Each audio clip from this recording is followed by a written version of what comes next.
말씀 사도행전 16장 보겠습니다. 사도행전 16장입니다. 1절 보겠습니다. 바울이 더베와 루스드라에도 이름에 거기 디모데라 하는 제자가 있으니 그 어머니는 믿는 유대 여자요 아버지는 헬라인이라.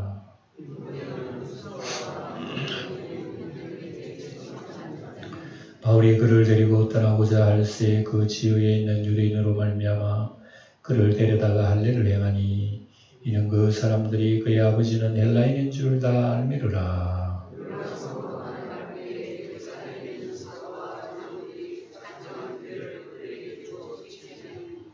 5절까지 읽겠습니다. 이에 여러 교회가 믿음이 더욱 굳건해지고 수가 날마다 늘어가니라. 아멘.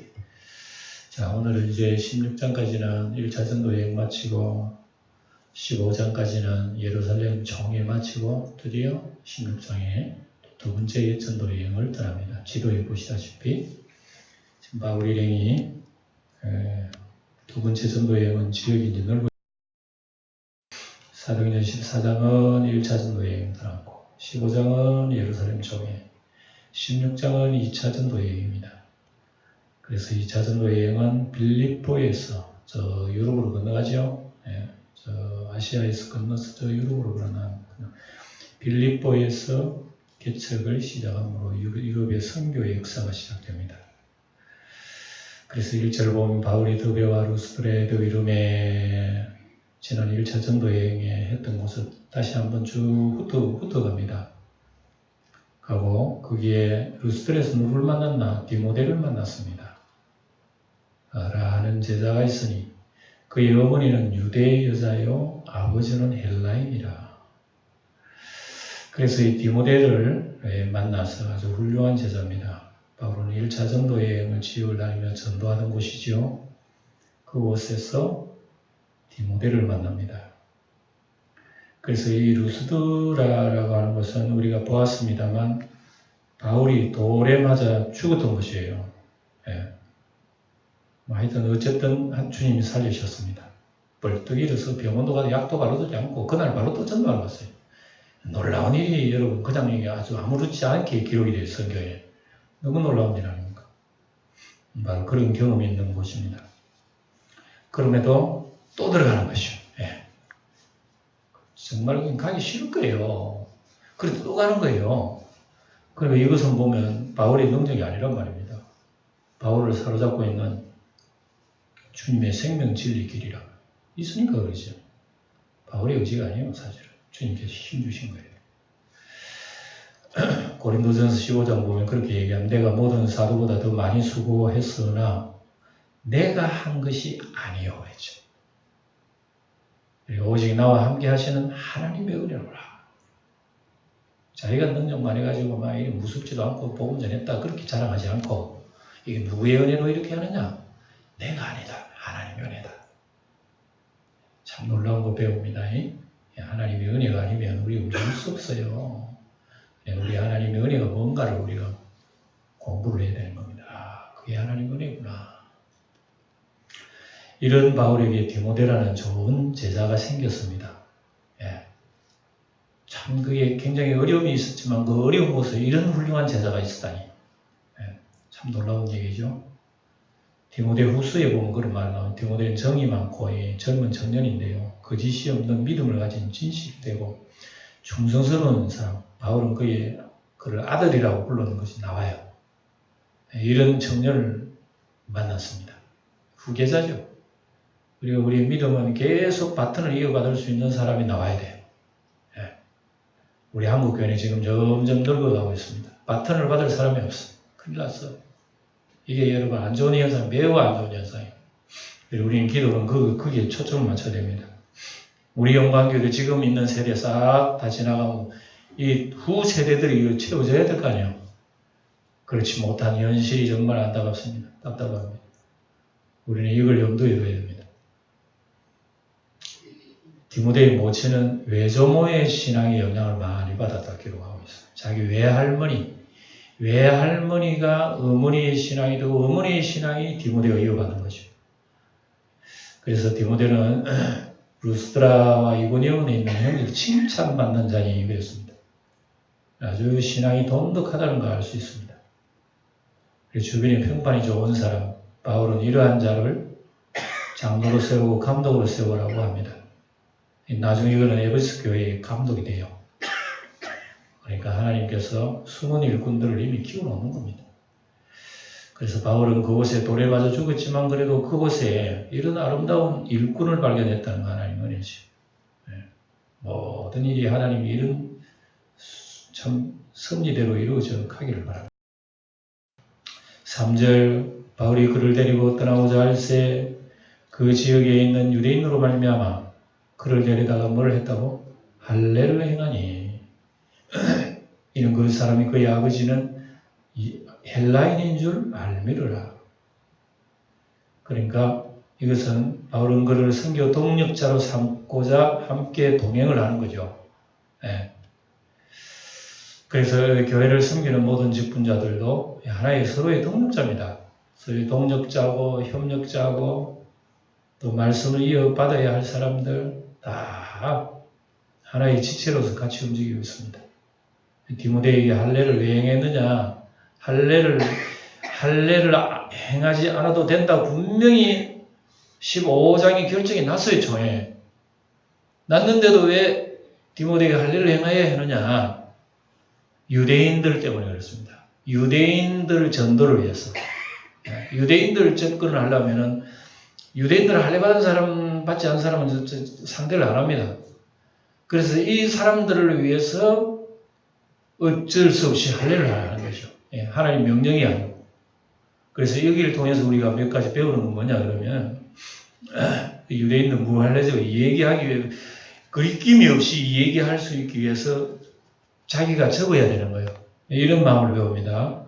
그래서 할례가 구원과는 전혀 상관은 없다고 얘기는 했지만 전도를 위해서 이런 외식적인 그런 것을 해야 한다는 이게 하나의 지혜입니다. 이것도 지혜예요. 고린도전서 9장에 보면 뭐라고 기록했냐면 이렇습니다. 내가 모든 사람에게 자유로우나 예수 믿는 사람 다 자유로워 해도 되고 안 해도 돼요. 상관없어요. 그러나 스스로 모든 사람에게 종이 되었다. 그래서 왜? 많은 사람을 얻고자 합니다. 여기서 우리가 신앙의 지혜를 배우는 거지. 20절에 계속 읽어보면 유대인들에게나 내가 유대인과 같이 된 것은 유대인들을 얻고자 하며 율법 아래 있는 자들에게는 내가 율법 아래 있지 아니하나 율법 아래 있는 자 같이 된 것은 율법 아래 있는 자들을 얻고자 함이라. 다 이런 거예요.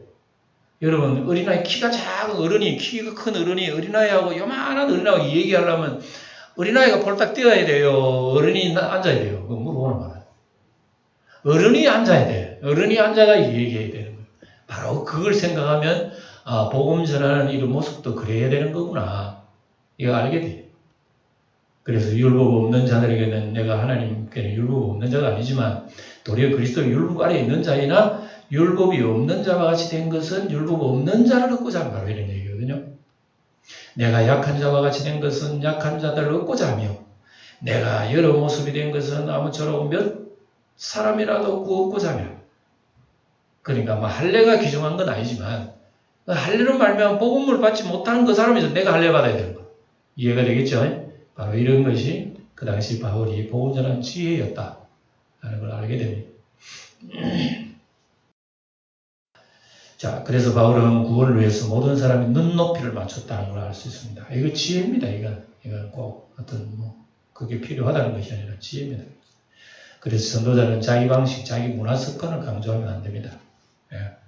본질적인 것이 아닌 경우에는 얼마든지 그런 것도 적을 수 있고 양보할 수 있고 외국인에게는 꼭 한국 문화 습관을 고집해서는 안 돼요. 그 나라 습관을 존중하면서 우리가 복음을 접근해 나가야지. 그러니까 이런 차이입니다. 그러나 모든 문화를 수용하지만 예수님의 은혜의 복음의 핵심을 잃어서는 안 되죠. 복음은 사도들이 전한 전통 복음을 우리는 지켜야 되는 겁니다. 복음마저도 막 변질시키는 건 안 되죠. 어떤 문화 풍습이야 우리가 그대로 할 수가 있지만 그겁니다. 복음을 전해야 되는 것이요. 집에서 무슨 제사를 지내 제사는 내가 절은 안 해도 그 분위기 속에서는 우리가 어울릴 줄 알고 평화를 이룰 줄 알아야지. 나는 예수 믿으니까 나는 뭐 제사 음식도 만들지도 않아. 가까이 가지도 않아. 이거는 조금 무리예요. 그래야만 안 돼. 그러니까 우리가 모든 이 화평을 위해서는 고집을 피워야 할 게 따로 있고 우리가 또 섞여서 화평을 해야 할 것은 그냥 해야 되는 그런 지혜를 배우게 됩니다. 여러 성으로 다녀갈 때에 예루살렘에 있는 사도와 장로들이 작정한 규례를 그들에게 주어 지키게 하니 다니면서 이런 것은 지켜주세요. 우리 지난 시간에 15장의 결정이 났죠. 복음을 전하면서 총회 규례도 언급했습니다. 우상제물, 피 목내어 죽인 것, 음행을 금합니다. 이거는 죄니까 이거는 꼭 무슨 규례라기보다도 하지 말아야 할 일들이죠. 유대인들 이것만 좀 여러분들 조심해 주시고 우리 유대인과의 교제를 할 수 있게 해달라고 이방인들에게 호소를 하는 겁니다. 이에 여러 교회가 믿음이 더 굳건해지고 수가 날마다 늘어가니라. 부흥해간다 말입니다. 하나님의 성령의 역사가. 성령이 아시아에서 말씀을 전하지 못하게 하는 언제 2차전도 여행 간다는 그 얘기입니다. 이제 그동안에 아시아에 전했지만 이제는 성령이 아시아에 전하지 못하게 합니다. 그들이 부르기와 갈라디아로 땅으로 다녀가 쭉 올라가서 밑으로 쭉 내려옵니다. 가면 힘들어 안 돼 도대체. 그래서 무시아 앞으로 이르러 비두니아로 가고자 애쓰되 내려와가 저울로 또 복음 전도하러 가야지.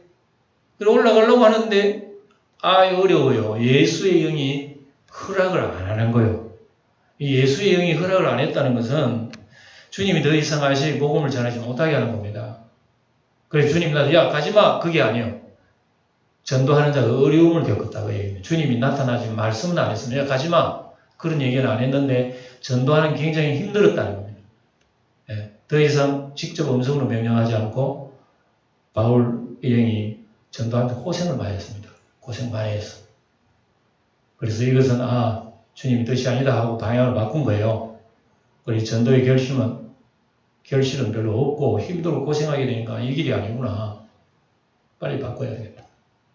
그래서 바울은 낙심하지 않고 계속 기도하면 나아가죠. 그래서 성도의 일상생활에도 일이 안 풀리고 어렵고 할 때는 항상 기도해야 됩니다. 이게 아니구나. 주님의 뜻대로 우리가 움직여야지 내 뜻대로 하는 거 안 된다. 우리가 이런 걸 기회해야 되는 거예요. 그래서 드로아로 저기 해변가로 내려갑니다. 드로아로 내려가요.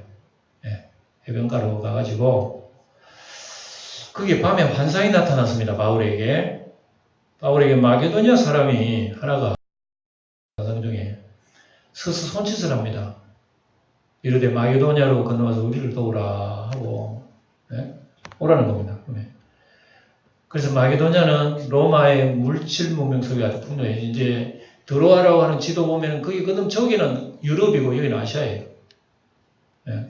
소아시아예요, 소아시아. 그래서 이제 그것만 건너면 저 유럽입니다. 그쪽에 있는 사람이 오라고 얘기해요. 우리 도와주세요. 그래서 문화적으로는 학문과 지성의 선진국에 속합니다. 그 나라가요. 그리스 그러면 옛날부터 학문이 굉장히 발달한 나라입니다. 그리스 문화, 그리스 철학. 그리스 이런 건축 이런 것이 나중에 로마도 다 영향을 받았어요. 그래서 그리스는 얼마나 유명했나 하면은 이런 그 신화들이 굉장히 많습니다. 그리스 신화 이런 것이 굉장히 많았어요. 그래서 모든 것이 참 발달한 그런 문명 나라예요. 그 나라가 복음 전하는 겁니다. 그래서 영적으로는 그렇지만 그 나라가 어떻다? 메말란 나라입니다. 아주 배고픈 나라예요. 영적으로. 물질적으로는 좀 문명이 풍성하게 살 줄 모르지만 영적으로는 아주 메마른 곳이 그곳에 주님이 보내는 것이죠.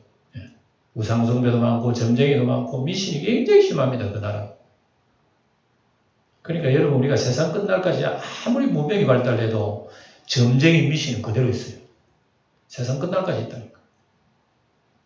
여러분 우리나라 정치인들도 어려우면 점쟁이 찾아간다잖아요. 그렇게 똑똑 잘 배운 사람이 자기가 아쉬운 점쟁이 찾아간다니까. 옛날에 뭐 그런 말이 많았잖아요. 높은 사람 내가 이번에 대통령이 되려나 안 되려나 물었다. 유명한 전쟁에도 한번 나오더라고 보니까. 아, 높은 사람이 내한테 와가지고 다 전받았다고. 인간입니다, 인간. 예. 인간이 그래요. 바울이 그 환상을 보았을 때 우리가 곧 마게도냐로 떠나기를 힘쓰니 이는 하나님이 저 사람들에게 복음을 전하라고 우리를 부르신 줄로 인정하리라. 딱 그걸 꿈을 깨고 난 뒤에 바울이 아하, 주님이 저리로 건너가라는 거구나. 그래서 여기에 바울이 환상을 보았을 때 우리가라고 하는 이 복수를 썼어요. 기록을 하는데 이게 누가 분명히 이 사도행전을 기록했다는 거 아닙니까? 우리가 하는 그 사람이 기록한 거예요. 그래서 이 우리가가 누구냐? 예? 여기 우리라는 말이 처음 나옵니다. 바로 누가입니다. 누가가 우리야. 우리. 그러니까 누가가 기록하면서 우리 그랬습니다. 그래 누가가 지금 동행했다는 겁니다. 예. 그래서 누가는 드로아에서 바울을 만나서 동력자가 되었다. 이렇게 예상을 하고 있습니다. 드로아 있죠? 예. 거기서 만났다는 겁니다. 그래서 주님이 바울의 연약한 몸을 위하여 누가를 옆에다가 붙여주는 겁니다. 누가는 지금 뭐라고요? 의사예요. 그러니까 이 오랜 여행에 항상 옆에는 몸이 불편하기 때문에 누가 붙어 있어야 되느냐? 의사가 있어야 되는 거예요. 근데 희한하게 주님께서 의사를 붙여주는 거예요. 그래서 몸이 불편하면 누가가 늘 만져주고 또 몸을 돌봐주고 했던 거예요. 아니 그때마다 주님께서 이쪽으로 낫게 해주시면 될 일이지 의사는 왜 붙여주는 거? 여러분들이 해석해 보세요. 주님이 왜 바울에게 의사를 붙여주죠? 그냥 몸 아프면 주여 그러면 내버려 놔버리는데. 그러니까 우리가 이적기적이라고 하는 것은 내 몸 편하라고 한 게 아니라는 겁니다. 내 몸 편하라고 한 게 아니고 이적 표적은 복음 전하라고 한 거라고. 복음 전할 때 필요한 것이 이적이 나타나는 거지. 아이고 내가 아프네 복음 전하는데 주님요 허리 아픕니다 좀 낫게 해주세요. 절대 하나님은 안 낫게 해서 그대로 내버려둬. 그러니까 우리가 알아야 돼요. 그리고 우리 예수 믿는 사람 여러분 주여 병 고쳐주시 물론 병 고쳐줄 수도 있습니다. 그런데 그런 표적이 안 나타납니다. 왜? 믿음이 더 귀중하기 때문에. 그래도 믿음이 귀중해도 내가 아픈데요. 아파라. 좀 아파봐야 너가 연약함을 알게 될 거야. 주님은 어떤 그런 의도가 있는 것 같아요. 그러니까 내가 연약할수록 더 우리는 주님 붙들어야 된다는 걸 알 수 있습니다. 심지어 여러분 바울의 마음속에는 병이 있어요. 엄청난 병이 있어요. 예? 그 병마저도 주님께서 됐다 이제 그만 기도해. 주님은 그런 적이 있다고 해요. 이해가 되죠? 그러니까 여러분 예수 믿는 사람 아이고 내가 왜 병 고침 못 받노 내가 믿음이 없나 주님 너무 무섭다 이렇게 마세요.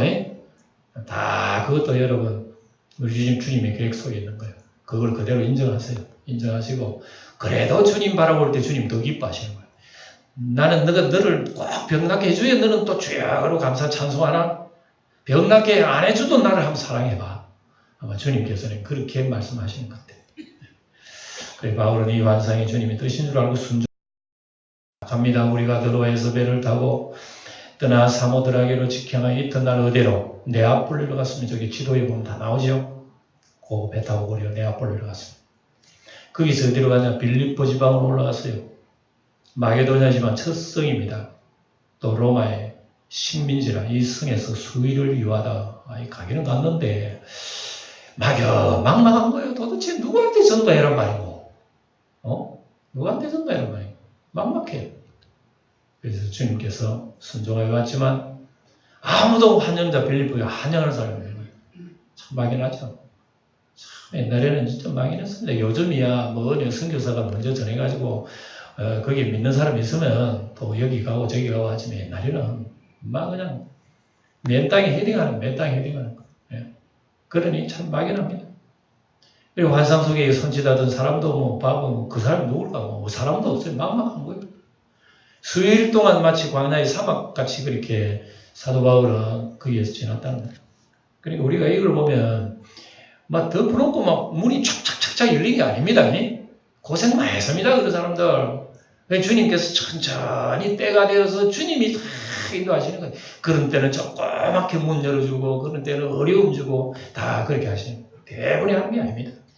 아, 옛날에 참 이 주의 제자들이 이렇게 고생했구나. 자, 드디어 누구를 만납니다. 희한하게도. 그때 또 누구를 만나죠. 안식일에 우리가 기도할 곳이 있을까 하여 문 밖에 강가에 나가서 거기 앉아서 모인 여자들에게 말해요. 하필이면 너 강가에 기도하려고 그러는데 여자들이 모여있어. 저 여자들 누구지? 그리고 빌립보에는 유대인이 많지 않아가지고 해당이 없습니다. 그래서 빌립보에는 유대인들이요, 기도할 때 저 강가로 나갑니다. 강가에 나가지고 같이 모여서 기도하고, 그리고 돌아오고, 그게 습관화돼서요. 해당이 없으면 유대인들은 예부터 강가에서 기도, 옛날에 바빌론 시대부터 그런 것이, 그게 습관화되었습니다. 우린 기도하면 어디 가야 돼요? 예배당에 가야 됩니까? 예배당 무슨 기도 못하겠네. 그 자리에 해, 그 자리에 해. 그리고 그 자리 방해되면 예배당 나와요. 예배당에서 방해되면 저 산에 올라가. 아무도 없는 산에. 자, 두아디라 시에 있는 자색 옷감 장사거리 여자를 만났어요.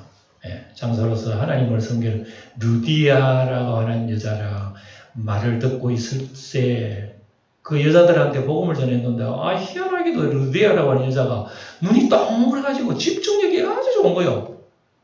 뭐 하나님 말씀이 쏙쏙 들어가는 거예요, 속에. 이게 왜 어째서 그랬을까? 주께서 그 마음을 열어 바울의 말을 따르게 하시죠. 그러니까 여러분, 은혜 받는 건 누가 한다고요? 보자, 여기도 앉아 계신 분 중에서 은혜 받나 보자. 딱 보면 눈동표가 나와. 촉촉해가지고 아멘으로 받아들이고 있는 거예요. 그러니까 우리가 하나님 말씀 받는 거 분명히 주님이 하셔요. 주님이. 놀랍잖아요. 그리고 우린 기도할 때, 예배 시간 앉을 때 뭐라고 기도합니까? 하나님 오늘 잘 왔습니다. 주님 영광 받으세요. 복 주세요. 아멘 하고 하십니까?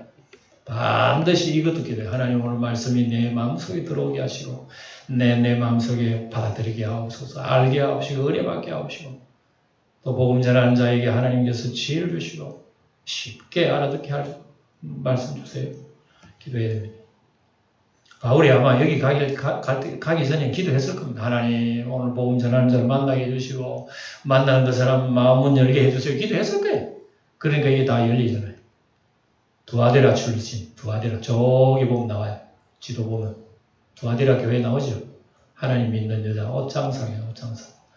주님이 마음을 열어 말씀이 은혜 받게 하십니다. 복음 선교의 문의 열쇠는 결국 누가 가지고 있나? 길이요, 진리요, 생명, 그분이 가지고 있는 거예요. 그분이 다윗의 열쇠를 가지고 있기 때문에 앉아 계신 여러분 은혜를 그분이 다 주셔요. 그분이. 그러니까 우리는 그분에게 손 벌릴 수밖에 없는 거, 다른 거 필요 없는 거예요. 그분에게 손 벌려야 돼요. 참 놀라운 얘기입니다. 그래서 다윗의 열쇠를 가지시니 그랬잖아요. 천당의 열쇠는 주님이 가지고 계셔. 그래서 우리는 주님만이 우리의 길이라 그 얘기입니다. 열면 닫을 사람은 닫으면 열 자 없는 그분 예수. 그와 그 집이 다 세례를 받았습니다. 이야, 루디아 집에 그날로부로 가족들이 세례를 받았어요. 청하여 이르되 만일 나를 주를 믿는 자로 알거든 내 집에 들어오세요. 유하여 주세요. 강권하여 머물게 아니라. 루디아가요, 바울 일행을 대접했습니다. 모셔다가 거기 여러분 대접을 하면서 또 부엉이를 했죠. 며칠간 머물렀는지 모르지만 머물른 그 시간만은 바울의 말씀 계속 들었을 거 아니겠어요. 그래서 마음문이 열리자 집의 문도 열어줍니다. 바울 일행에게 숙식을 제공하고 자신의 집을 교회로 삼습니다. 그리고 빌립보 교회가 어디냐? 맨 먼저 루디아 집이 교회입니다. 그 믿는 사람 거기 다 모여요. 우리가 기도하는 곳에 가다가 점치는 귀신 들린 여종 하나를 만나니 그 점으로 주인들에게 큰 이익을 주는 자라. 자, 그리고 난 뒤에 이제 기도하는 곳을 또다시 떠납니다. 떠나는데 점치는 여자가 따라오면 자꾸 고함을 쳐요, 이 여자가. 그래서 바울은 하나님의 종이요 구원의 길을 전하는 자라고 한 것은 귀신이 뭔지 알았어요. 귀신이 오면서 자꾸 바울한테 당신은 하나님의 종이요 구원의 길을 가르치는 사람이요. 놀라운 거예요.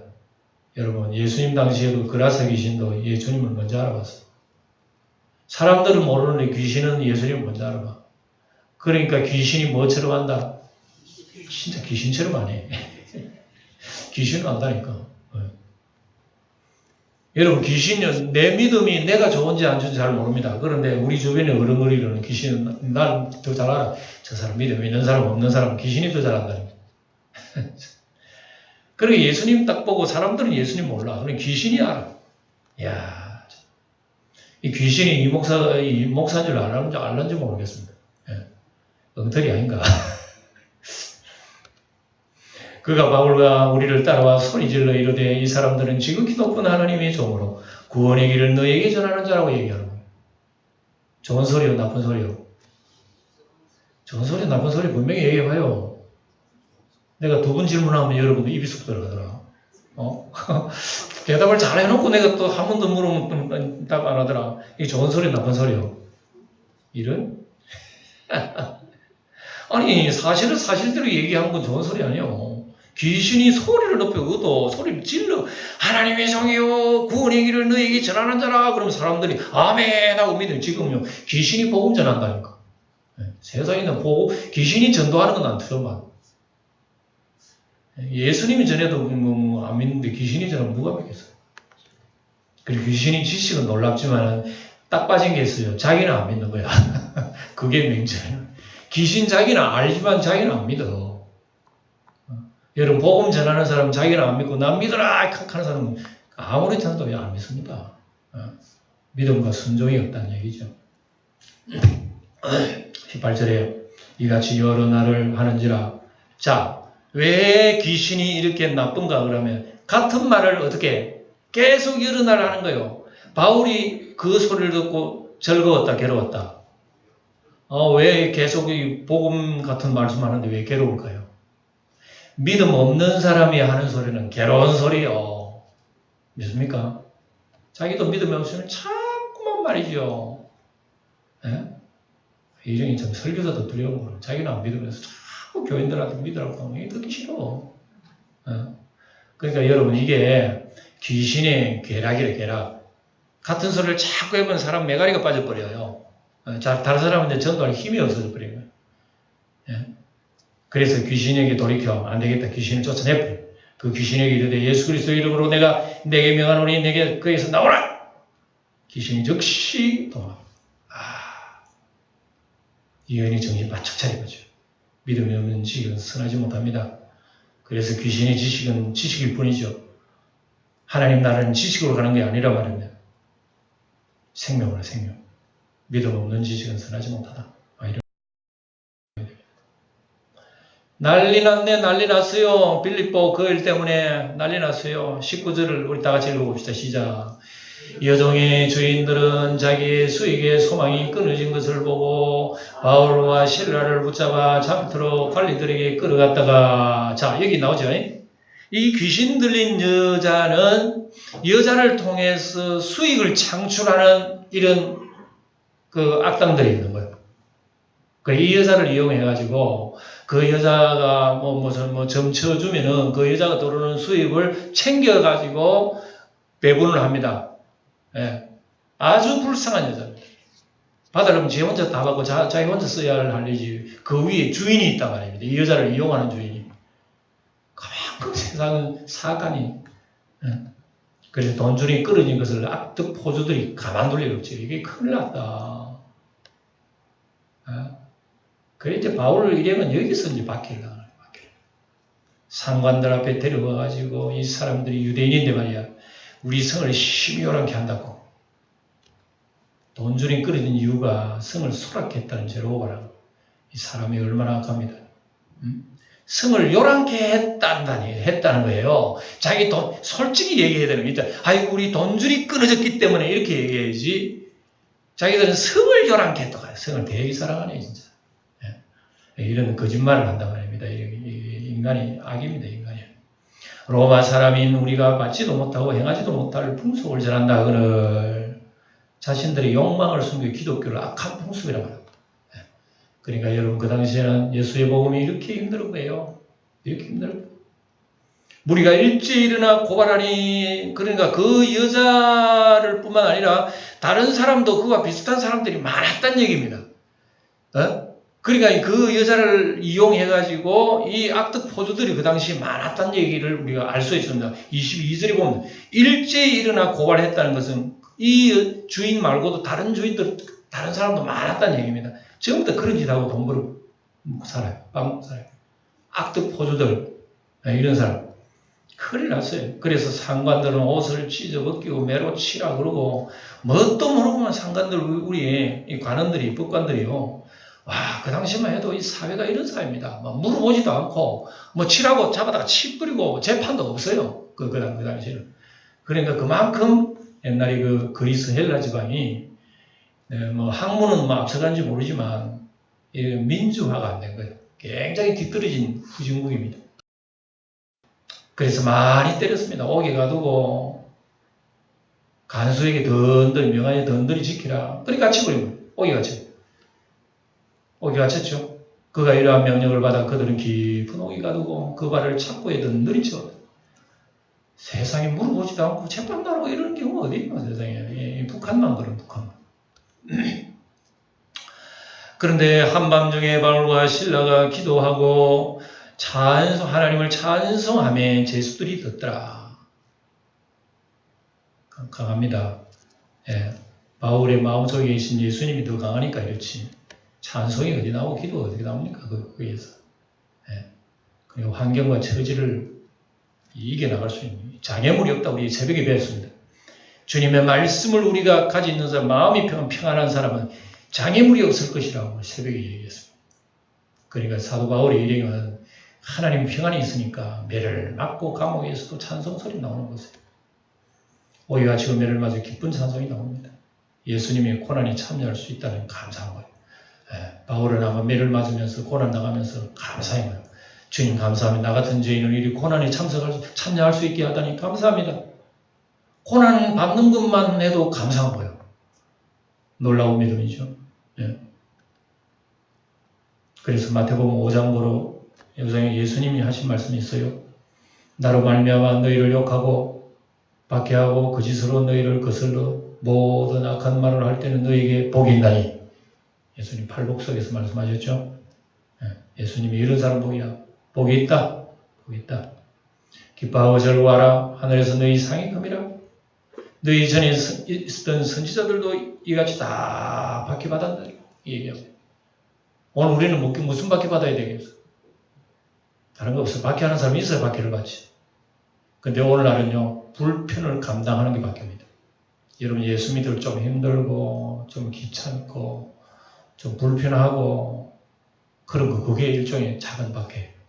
그런 것도 감당하면서 우리 주님 가까이 하는 것이 우리의 신앙이다. 이게 길이다. 이게 길이란 말입니다. 어려운 그게 바로 길이라 이게요. 하늘에서 쏟아지는 물질을 얘기하는 거 아니잖아요. 이 길을 우리는 끝까지 우리도 달려가야 하리라고 믿습니다. 오늘 말씀 정리해보면 이런 말씀이에요. 교회를 섬기는 모든 분들도 서로의 동력자입니다. 옆에 있는 동력자, 다 동력자입니다. 서로를 협조하고 주님 몸을 세우는 것이 오른팔, 왼팔 다 이거 동력자 아닙니까? 예? 오른손가락, 왼손가락 다 동력자예요. 우리는 그리스도의 한 지체라는 거 꼭 기억하시기 바랍니다. 두 번째, 성도는 구원을 위해서 형제의 눈높이를 맞추는 거 굉장히 귀중합니다. 예. 디모데가 여러분 할례를 받을 필요 없어요. 근데 유대인들을 위해서 눈높이를 맞춘 거예요. 그러니까 여러분 우리가 항상 우리 성도의 이웃과의 관계 속에서도 상대방을 내 높이로 맞추려 하지 말고 내가 상대방 높이를 우리가 이해를 할 때에 평화가 온다면 평화. 평화. 부부 사이도 마찬가지예요. 부부 사이도 꼭 내수장만 하면 큰 소리가 나와요.